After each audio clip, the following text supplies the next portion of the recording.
미국의 18번의 대통령 선거 중에서 무려 16번이나 그 결과를 정확히 맞췄던 영국의 분석기관 옥스포드 이코노믹스에서 이번 미국 대통령 선거 결과 트럼프 대통령이 참패할 것이라는 예상을 보고서로 내놓았습니다.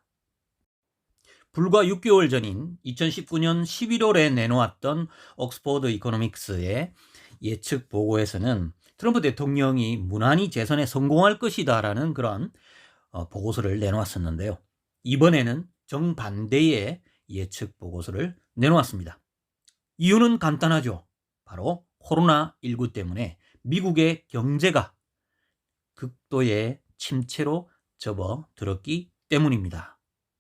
코로나19가 미국을 강타한 이후 트럼프 대통령의 지지율은 급락했습니다. 조 바이든 후보와의 격차가 아주 크게 벌어지게 된 것이죠. 코로나19 상황에 대처하는 트럼프 행정부에 대한 미 국민들의 불만이 고조된 것이 가장 큰 원인이라고 볼 수 있을 것입니다. 이러한 선거 판세를 트럼프 대통령이 모를 리 없습니다. 어쩌면 이번 11월 초에 있을 대통령 선거에서 참패가 예상되기 때문에 더더욱 트럼프 대통령은 안간힘을 쓰고 있는 것일지도 모르는 것이죠.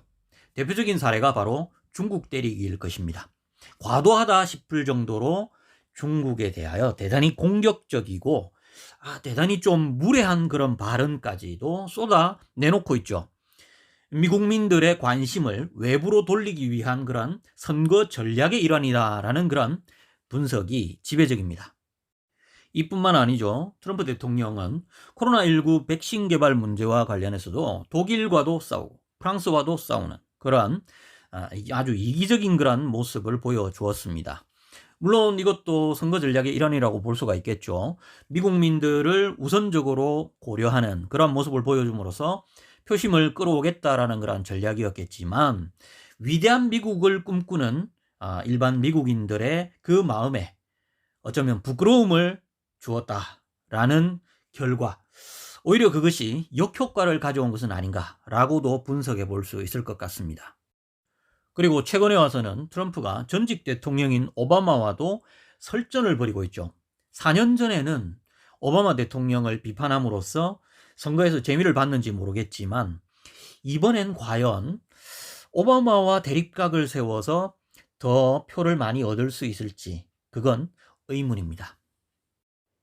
과연 이러한 트럼프 대통령의 선거 전략들이 코로나19 상황으로 말미암아서 극도로 나빠진 미국의 경제 상황과 그리고 미국 국민들의 민심을 돌려놓을 수 있을지는 더 지켜봐야 할 것 같습니다. 미국의 대통령 선거 결과는 세계 경제와 국제 질서 변화에 큰 영향을 주는 것이므로 많은 관심을 가질 수밖에 없는 것 같습니다. 코멘트 TV였습니다.